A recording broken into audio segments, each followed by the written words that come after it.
And of course, when I go live, a train decides to pass. Hi, everyone. Thank you for tuning in to another episode of the Pearl Tips Talk Show. And tonight we have a very special guest, Dr. Kevin Kustarz. But before we get started, we always like to start with a word of prayer. And the reason why I start with the word of prayer is to pray for you, the listener, and also for the show. Double blessings, you know. So if you would like to join us in a word of prayer, feel free to do so. If not, you can mute us and come right back, okay? So bow your heads if you want to participate. Heavenly Father, thank you so much for another opportunity to be here, another opportunity of life and just your grace and your love and your tender mercies. Thank you so much for providing all the things that we need. And thank you for your healing, Lord, and for creating avenues so that we can also heal ourselves. I pray for every listener on this show. I pray that you would be with them wherever they are and heal them from all ailments, both physically, mentally, and spiritually, Lord. Be with them and keep them safe. In your holy name I pray. Amen. Amen. Amen. So, Dr. Kevin, you are a chiropractor, and just tell us a little bit more about what is chiropractic care.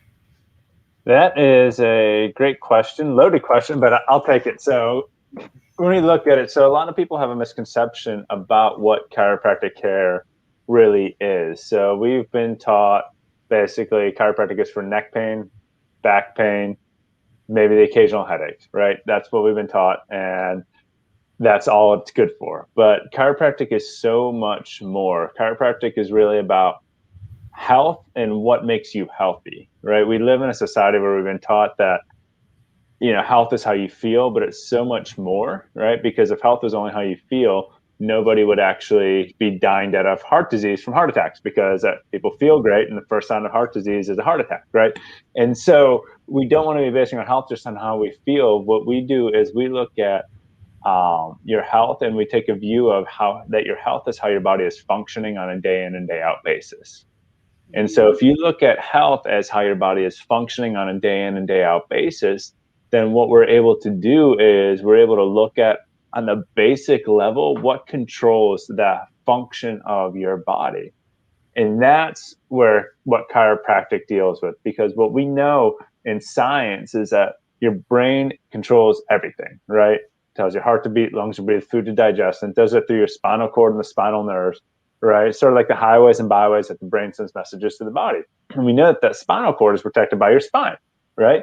And so your spine protects the spinal cord. And what happens, though, due to the stresses in life, whether your physical stresses, your chemical stresses, and your emotional stresses, is that those bones in your spine will actually shift from here to here, right? Very simple explanation. Will shift out of alignment. And when they shift out of alignment, it can actually put pressure on those nerves. And what it does is it can interfere, well, it does interfere with the brain's ability to communicate from the body and the body's ability to communicate to that brain on the most simple level. I mean, think of it like a safety pin, right? You got a safety pin and everything's connected, right? From the top to the bottom and up. And so if you unclip that safety pin, that's what we deal with is those shifts, what we call subluxation, period. And so what we use is state-of-the-art technology, and we're able to find those shifts in the spine and gently and specifically correct them,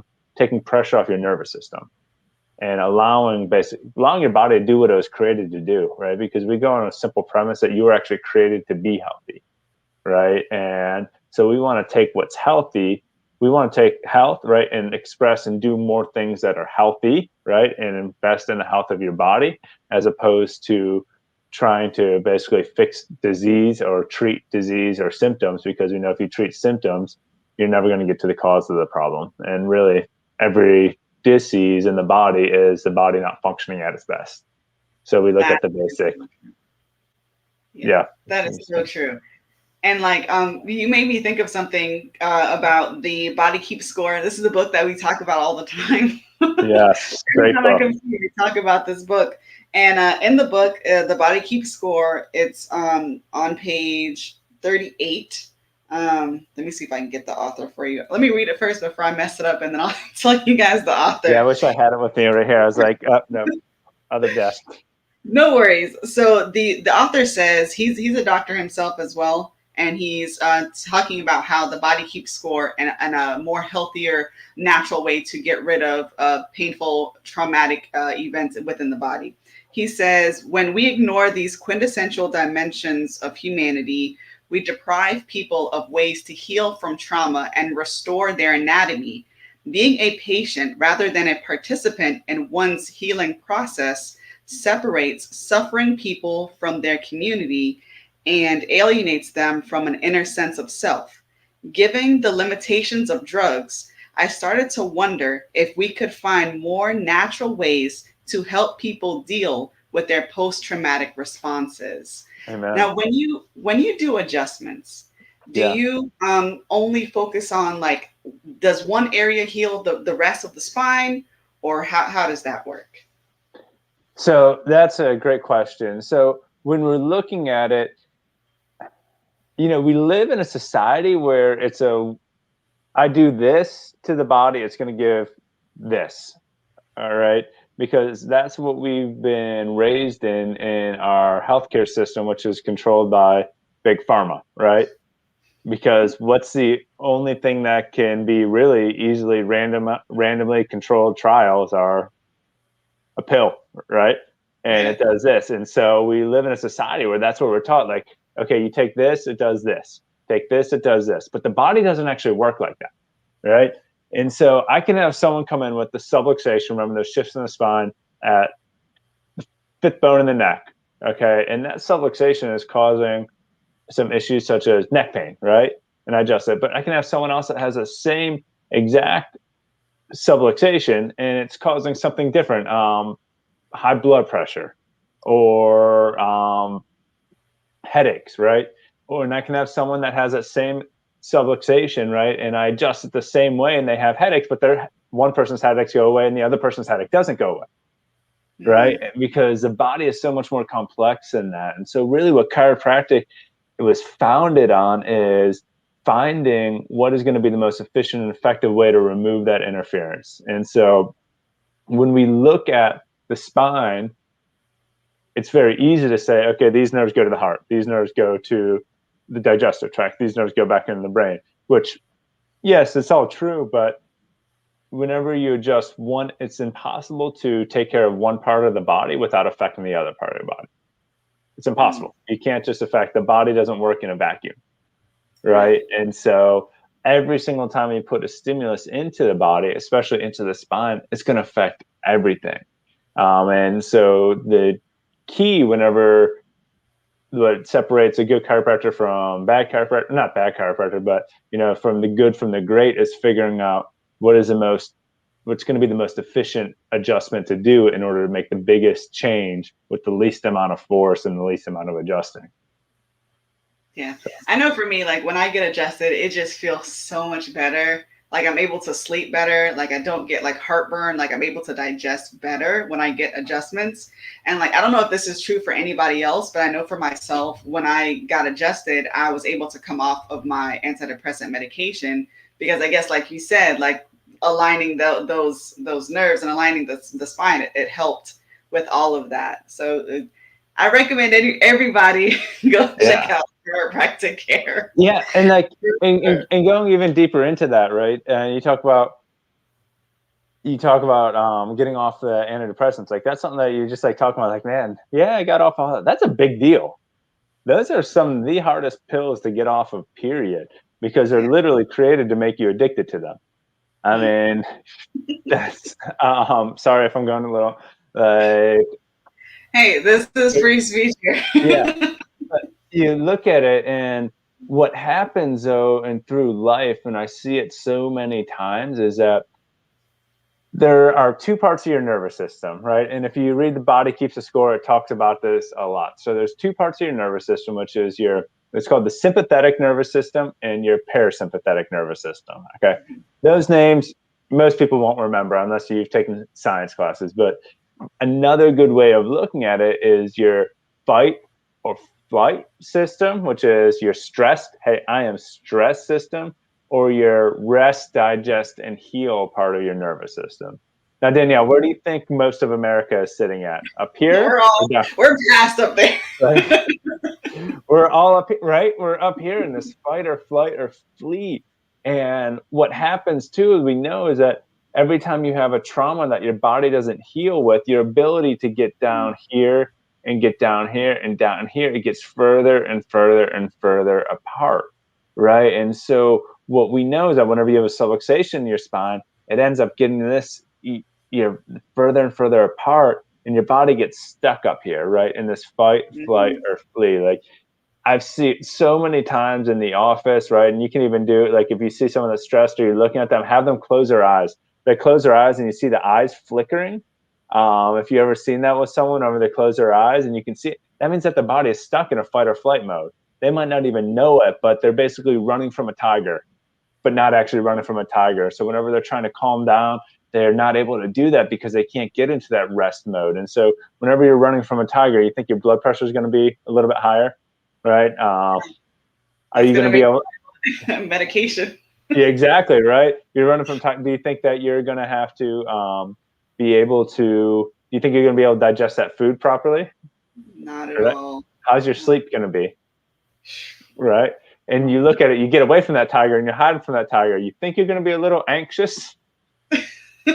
Drinking that coffee, like, Exactly. And so what happens is we just get stuck in that position for so long, and then the body just doesn't heal, right? And eventually the body ends up shutting down, right? Like, if you go into that, body keeps the score, right? You're reading it, it talks about like the response to a stress. The first one, which we skip over so many times, is the community aspect, right? You call for help, right? You get a trauma, you call for help, right? We're in a time where that community for so many people has just been stripped away due to this pandemic, due to everything surrounding it. And so we're calling for help, but we don't have that community around us, right? In order to actually help us, right? So then we either get to choose to fight or we flee from it, right? And so that can be like that guy who's always, nice guy, but then something can trip, right? And then he gets angry, just like that, right? Because his body is just stuck up here. So instead of a stress right here, instead of being down here and the stress goes up here, it's boom, and then here, right? It goes up to that higher level. Or the other one is, if that goes on long enough and you can't do anything, you just shut down, right? Yeah. And a lot of times that's whenever that shutdown starts to happen, that's whenever the pills come. Right. And this is something that we only think adults go through. No. Like, kids go through this too. So is chiropractic care safe for kids and like pregnant women too? Because some people might not know that it's safe for them as well. Yeah, it's extremely safe. That's a great question, right? Because people think chiropractic, what do they think? Twisting, turning, popping, like rotating. They watch too many YouTube videos, too many ring dingers, all these different things. But that's not chiropractic. That's some manipulation. That's some other stuff. I'm not going to go down there. But chiropractic is very specific, right? It's either specific or it's not chiropractic care, right? So for a kid, we're just like putting light pressures, especially for like an infant. Like, I checked in and adjusted my son at 1.5 hours old. Right. And it's just like the lightest pressure just to make sure that everything is functioning properly, because it's much easier to raise healthy children than to fix broken adults. Right. And so we see so many kids who are coming in with things where they just express it differently. Right. Yes, we get the anxiety, right? But a lot of times whenever their bodies are stuck in stress state, we see things such as bad allergies, right? Always, or the opposite, which is always getting sick. We see constant ear infections. We see ADD, ADHD, these different things where their body's just so on overdrive, and it's not healing, right? And if you watch kids, if you see a baby who's a colicky baby, they say, oh, they just grew out of it, but then he gets ear infections. Oh, but then they just grew out of that. And then after the ear infections, it becomes, oh man, I don't know why, but they got type 1 diabetes, right? This came out of nowhere, which isn't, no one knows what actually causes that, right? And then it goes into that. And then that type 1 diabetes, as they get older, becomes some sort of autoimmune, some rheumatoid arthritis or usually fibromyalgia. So it just keeps on shifting and shifting and shifting to another issue. Yeah. Does that make sense? Right now, I'm like blown away. Like I feel like I'm in school. Wow, that's amazing. Because Wow. it goes down to really how is your body responding to stress? Period. Right? We Yeah. talked about health as in function, right? But really, health is mental health, physical health is all about how your body responds to stress. So if you get a stimulus, so stimulus over here, okay, your response over here, right? So if you get the stimulus and you respond properly, you actually become more resilient, Mm. right? Like, I don't know if you just saw for mental health, they're just promoting resilience now in the state of Florida. Like, they just had a huge initiative of that, right? So it's that resilience. Okay, you got that stress. How do I respond, right? How do I Right. respond, right? Or if it's too much of a stress and your response is down here, instead of rising up, it goes down, right? And it shuts down, it shuts down, it shuts down, right? And so we're losing that a body's ability to adapt and to respond to that stress, right? And if we don't correct that response to stress right here, right? If we don't increase that response, that resilience, whether it be a physical or mental resilience, right? The body's never going to fully heal, right? Mm. It's just going to become something else, something else, something else, right? Because if you look at every single disease in the history of disease, right, it's either too much or too little of something, which going back is how's your body responding to stress, right? Period.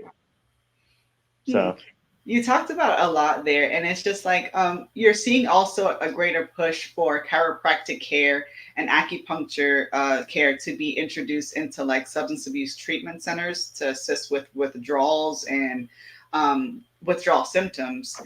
Do you think that that chiropractic care can help with withdrawal symptoms? Let's talk a little bit more about that. yeah, that is a fantastic question, too. We're seeing a big push once again down in Florida. There's a guy down here in Miami. His name is Jay Holder. So if you want to look up some of his work on addictionology, it is just outstanding. So he did one study. I'm not going to I don't have all the numbers in front of me. I had it and I just don't have it in front of me, but where it's Sure. pretty cool. Like that, you'll be able to get the gist of it. But he did a study where, okay, so he had the typical addictionology um, ways of doing things, right? So looking at it, typical rehab, okay? And so he Mhm. had a control group, the typical rehab group. He had one with a sham chiropractic adjustment and a regular chiropractic adjustment. So an actual chiropractic adjustment. And he created a whole instrument for this so he could do a double-blind placebo study. And so what ended up happening was the other people in the other groups were your typical response, right? Like, was it like 50 or 60% successful, whatever? So, or 40, I forget what the actual percentage is. The ones in the chiropractic group that actually got adjusted had a 100% success rate in the rehab and a 0% relapse rate. Wow. So, and I don't know how long they looked after, but it was pretty amazing, right? Because yes, we look at it going into the withdrawal, right, which is huge, right? You know, Mhm. because when you're withdrawing from drugs, it's no fun, right? Yeah. I'm, yeah, it's just no Yes, fun, right? it is. Wow. I'm from Butler, Pennsylvania, which is one of the heroin capitals of the nation, right? So I've seen a lot of people go through that, and so which they got hit hard. So withdrawal is no fun, and so adding something like acupuncture, right? Adding something like chiropractic, right? Which is really more of a palliative at that point, right? Like, okay, let's just get you through this, right? Help your body to heal a little bit. But then after you get through that withdrawal, okay, now continuing that chiropractic care because we're going to go back to that nervous system part. We'll go into if your body is stuck in that stress state, which normally if someone is addicted, they're in that stress state, right? Because a lot of times it starts from from some sort of trauma and period, and then leading to that. Okay. So you look at that. So they're in that stress state. So whenever they take a pill, heroin, whatever it is, alcohol, it's to try and get the quick fix to bring you down into that Mhm. rest, digest, and heal phase. Right. Right. So it's a quick way. It's the same thing like this. You know, we can talk and be like, man, how do they do that? But same thing with ice cream and pizza, Yeah. right? Pizza. For sure. Right? Yes. Same thing. Sugar's just as addicting, right? So you'd be like, I don't deal with that, but it's the same thing, right? Or a good meal, right? So it gets you down to here. And so if someone is under chiropractic care consistently, their ability to get down here is already much better, right? They're able to get into that parasympathetic, so they have less of that craving, right? Because they actually get into the cause of the problem because their nervous system is working better. And what ends up happening is they have this thing called the brain reward cascade, right? Which, if you want just some fun, you can go and look on that. But basically, it's how the brain thinks. Like, if I do A, it's going to get me B, and then there's going to be a reward at that, and then goes into this circle, circle, circle. What the research done by the Holder Institute down there has shown that under chiropractic care, that brain reward cascade actually gets reworked, and will actually say, man, no, this is a better reward because this is a natural reward. Okay, I don't need this artificial high. I don't need these different things because the brain reward cascade has actually been shifted, right? Because, and sorry, I'm going a little bit in there. I'm going deep down there. What they've actually shown in the studies, right? So when it comes to addiction, is dopamine's a big thing, right? And we always concentrate on the brain for dopamine, right? So because dopamine created in the brain. Did you know that there's more dopamine receptors in your spinal cord than there are in your brain? I learned something new today, Doc. Right. So Wow. by adjusting the spine, it's getting that dopamine reaction too, and it's stimulating that brain in a way that is actually healthier, and keeping the body functioning and healing. And once again, getting to the cause and helping the body just really function better, right? Right. Wow, that's amazing. Thank you so much for being on the show and just teaching me all this. Oh, like, I'm literally blown away. It's my pleasure. Thanks for having me.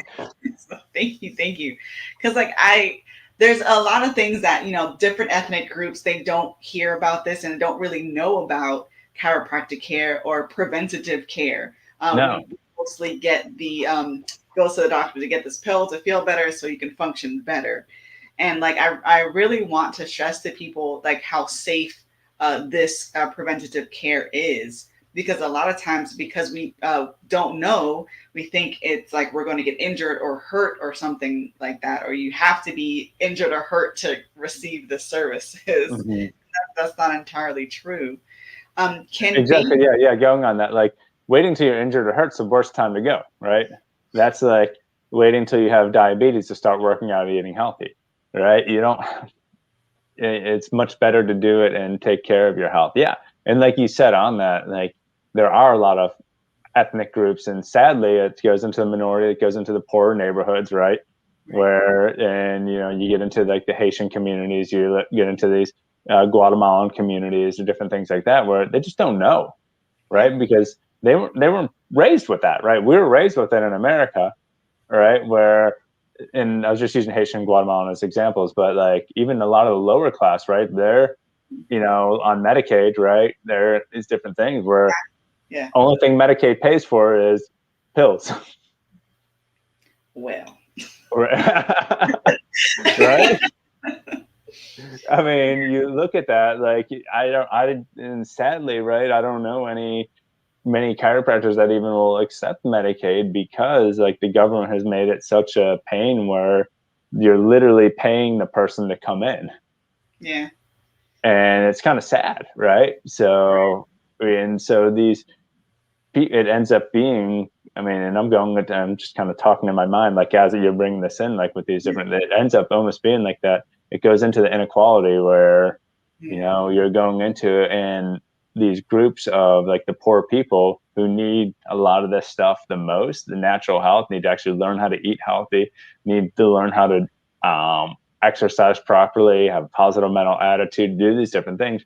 They're just getting shafted, right? I mean, and getting thrown to the side and not getting out there because they don't have the means in order to actually take control of that, because basically the system is, unless you're able to, if it's easier now because we got YouTube and all these different things, but still it takes the finances in order to go and take action and do these different things. So sorry, I was just going on. You brought that up. Like you touched on a great point. That's systemic racism is real, and that poverty gap is huge. You know, you might not think that it's true here in America, where we see a lot of um, wealth, you know, compared to like third world countries. Mhm.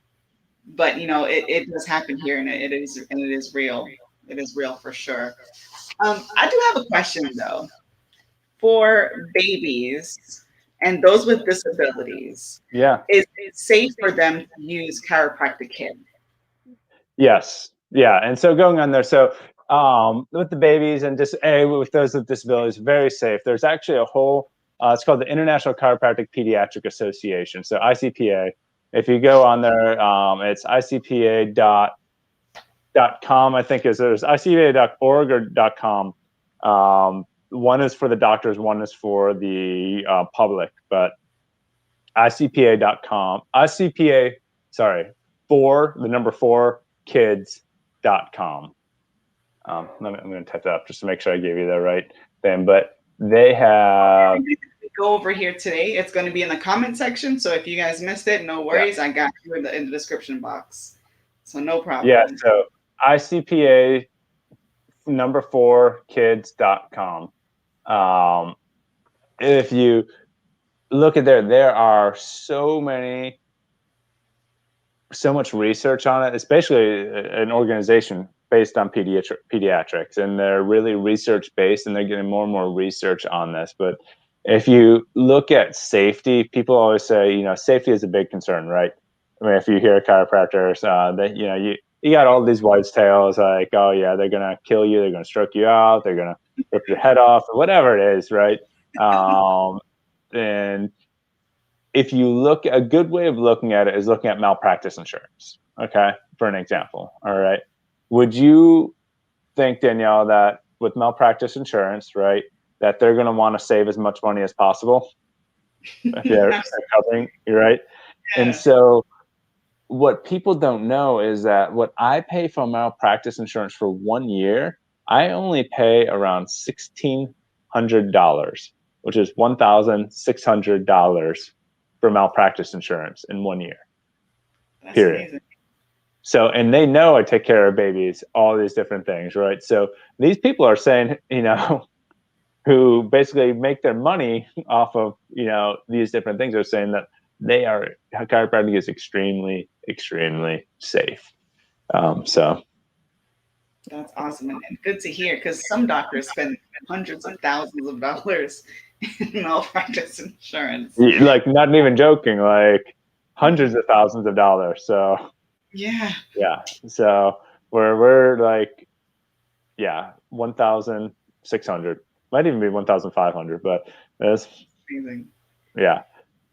So, Dr. Kev, do you have any tips for us? Because we live in a technological age. We're always on the computer. We're always like on our phones, like always on technology and our tablets. Like, any suggestions or recommendations on how to like kind of prevent some of the aches and pains that we could possibly occur while on these devices? Yeah, throw them away. No, but that's impossible, because I get into it too. Hey, there are tips going into it. It's hard, period, just because our culture has become such a head down culture, right? You go and look at any high school right now and see the kids walking around like this, right? And we're going into talking about mental health, talking about pain. Who is a happy person and who is a sad and depressed person, or someone that's going to become depressed, right?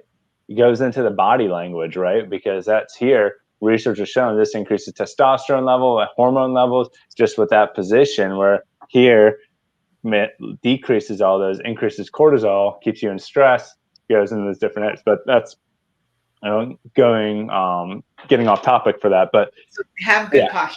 Yeah, so posture is extremely important. The best thing you can be doing is learning to limit it. I know some people sit in front of a computer all day for work. What I say, be walking every half an hour. And a good way to do that is, most people who are doing that are not drinking enough water. So you should be drinking at least half your body weight of ounces in water a day minimum. So by doing that, it actually has a double. It's going to make you feel better. You're going to have less brain fog during the day, and it's going to force you to get up and go to the bathroom more. So it helps you a lot with that. And so, but it's also the setup for your computer at your desk. I mean, I'm probably not having the best posture even doing this right now, but you want your computer, the eyes of your computer to be at the top 1/3 of the computer, how it's sitting whenever you're sitting straight up. You want a chair that the elbows can go up and down. So you're not either too up here or too down like this, so that you're able to rest and relax with that, and that you're able to have a back support whenever you're sitting up tall. Like my computer, you can't see it right now, but let me see if I can go this way. No. Okay. So this one's probably not the best for me, but that's my home one because my back's not supported whenever I actually sit up straight. So you want to make sure that you're having that support while you're sitting up. And what I say for kids a lot of times is, and even for adults, they can probably do that. If you're going to be spending a lot of time on your phone, this is the only time I'll say be on your stomach, but be on your stomach, because whenever you're doing it, what it'll do is it'll force you to bring your head up into the curvature. If you're holding in, it'll give you a place to put your elbows so you can hold your phone like this. Because when you look at it, in a perfect world, I'd say, yeah, just hold your phone in front of your eyes. I mean, you can do that, right? But how long are you really going to be able to do that? I mean, if we're being completely honest, right? So, and it's having those times and monitoring the time on your phone too, because this thing is addicting. And going into mental health, I mean, you want to fix 50%, no, maybe not 50, but maybe more percent of mental health issues. Get rid of this guy. That's true. Absolutely. Yeah. And there's certain things. If you go on our Facebook, True Vine Chiropractic, Jupiter, Florida, I did a neck exercises video, which I have a couple of things on there that really good to help for those long days. But a lot of it is opening up that chest, bringing everything back, stretching your chest, and strengthening your back muscles. Where in our society, we like to strengthen our chest, then that brings the shoulders down, and stretch the back. But we want everything open here. So understood. And for the flip side of that, for people who are like on their feet for a long time, what are some tips that we can give them to kind of alleviate some of the pressure from their lower back and their legs? Yeah, that's good. That's good too. That's the opposite problem. I'm more in that area where I'm on my feet all day, right? Which I would rather be on your feet all day than being sitting down all day. More people, like a lot of people think they just wear out. Like I heard a quote where a lot of people say people will wear out, but more people die from rust than from wearing out. So because of the lack of motion, and motion is life. And so if someone's on their feet all day, one of the best things to do is at the end of the day, putting your feet up, right, at a 90-degree angle, laying on your back and having your feet up against the wall and just holding that for 10 minutes and just allowing all the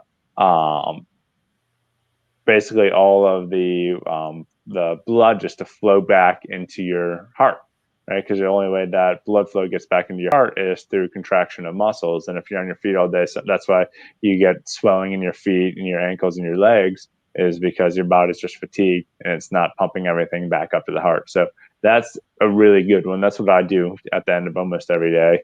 And then there are different stretches. I have a video that I've already shot. I'm just waiting for the editing to go on. But if you look up a piriformis stretch, which you can be looking at, and then a hip flexor stretches, which is everything, once again, opening up those hips and stretching that low back.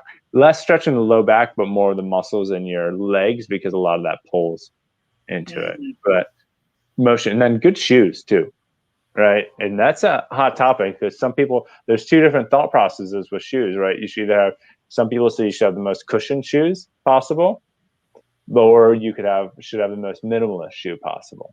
Because minimalist is a big trend because it's how we're supposed to be. We're created, right, to walk on the ground, right, without shoes. And so the problem is in our society, our feet are just not very good because we've been having comfortable shoes for so long. So we haven't actually used those muscles and ligaments in our feet.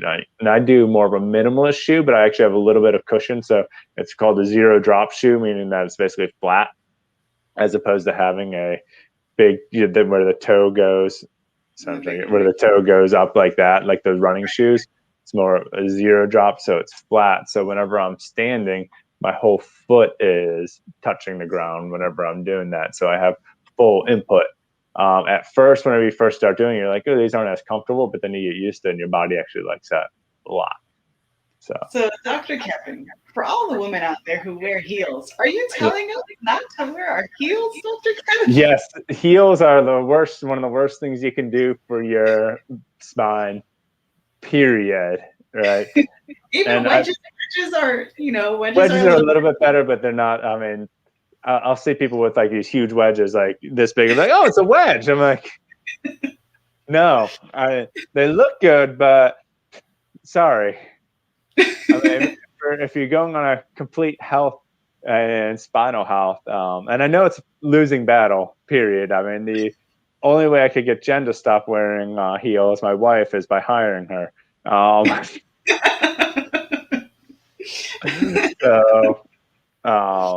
So yes, heels are no good. You should see like how tight it makes the quads, the hamstrings, the low back. Yeah, and then your body gets stuck like that. Good to know. I'll keep that in mind. But they make them so cute, Dr. Kev. It is not our fault. Well, then wear them out on a date night for an hour, for a couple hours, and then they're special cute heels. Now you can go and get look at the flats right now that you can go and get. I mean, go and get a pair of Rothy's. I mean, those things look awesome. Yeah. Dr. Kev, you know your stuff. I do know my stuff. Now let's talk about for young children or pregnant moms. What are tips for them, like some simple exercises? Because I know you just had a baby. Congratulations to you and your wife. Yeah. What are some tips that we can give, like some pregnant moms out there, to kind of alleviate some of that pressure that they might feel in their back or their legs? What are some suggestions? Yeah, I mean, the best suggestion, because I can't really show you a lot of these different things, there's another website. It's called spinningbabies.com for the pregnant moms, where we did a lot of the exercises while Jen was pregnant. So fantastic. It's called spinningbabies.com. And if you sign up on their newsletter, they'll give you a different exercise every week in your pregnancy just to do. And they have just like different things that you can do in different stages, where a lot of it's opening up the hips, working on that psoas muscle, which is a hip flexor muscle. But that's just going to be your best resource. That's what I send everyone to anyway, whenever they go into it. And then once again, in that same video where I have some stuff with the low back, I have a video that I'm waiting for the editing to come back for that for the pregnant moms too. So that'll be on our Facebook and probably YouTube too. Go for the pregnant moms. And for kids, just let kids be kids. Get them out of the room, get them outside, running around. There's a big stigma against monkey bars, right? Because they're not safe. Monkey bars are the best thing that you can be doing, because what ends up happening, so if you look at the developmental stages, right, we think, okay, hey, they start crawling, right? Which crawling is extremely important. So you ever hear like the mom say, oh man, my kids walked really, really fast. They're so smart. That's good. That's actually one of the worst things that can happen for a kid, because the brain develops during that crawling and that cross crawl pattern. I've actually had to have conversations and had to have kids actually go backwards, whether they're 8, 9 years old, and actually start crawling again or swimming to get that cross crawl pattern in there, because it activated both the brains. Because what ends up happening, if we're losing that motor function, it end up being sensory issues later down the line, because they're not developing the connection from one side of the brain to the other. So doing things like that, where we're connecting both parts of the brain together, where we're hanging, right? So yeah, so we go there to walking, right? And then the next part is climbing, right? So and we live in the safety, right, where we don't want anything to happen, right? And so we got rid of any climbing, right, for our kids, which that is a huge neurodevelopment part.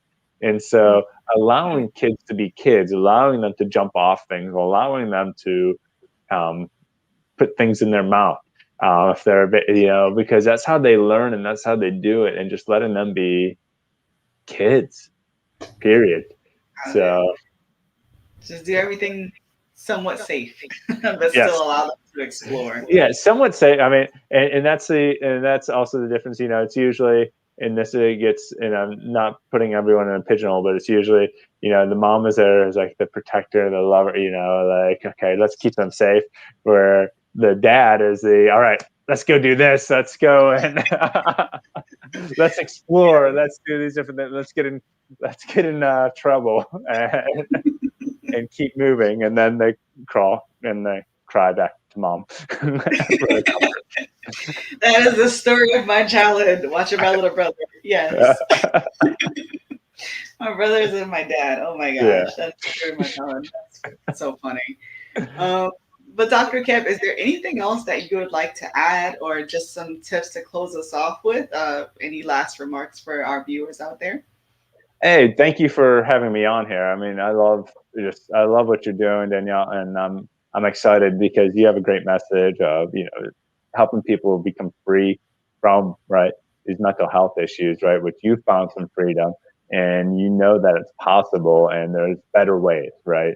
There's got to be a better way. So, and just think about this: a way that I was like is looking at life, looking at health, knowing that if you start with a foundation that your body was actually created to be healthy, right? That health is the normal state, right? Then if you start with that foundation, it helps you to ask better questions of why, right?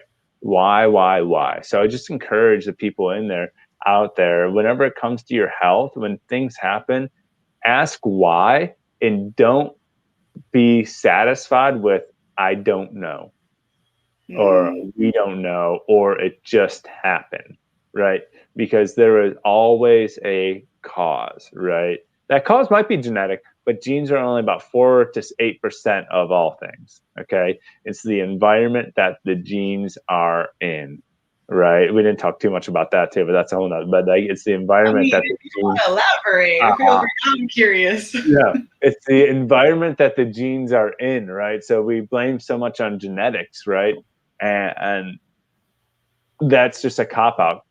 And it's been not always a cop-out, but it is to a point where it goes into the resilience, where yes, you can have a genetic issue where you're more likely to have XYZ, but sometimes that can be a blessing, because then that it's looking at the two different things, where you can either look at it as a blessing or a curse, right?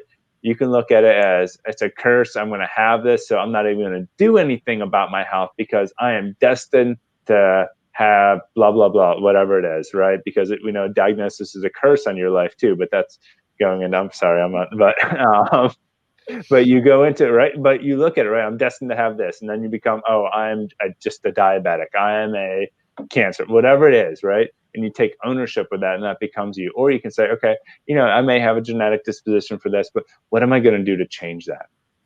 Because there are people with these genes that are not dying from heart disease, right? Or cancer, and things like that. Okay, how do I change the environment that gene is in? And there's a whole study called epigenetics, which is above the genes, meaning that you can have a bad gene, but if you put a bad gene in a good environment, that bad gene does not get expressed, right? Because it's not about having the gene, it's about having the gene that is expressed properly, right? And it can only be expressed in the proper environment, and which is a bad gene can only be expressed in a bad environment, right? So looking at that, that's why I'm not a big fan of, where they say with breast cancer, where I have the breast cancer gene, so let me just get a double mastectomy, right? That doesn't fix anything. That's just,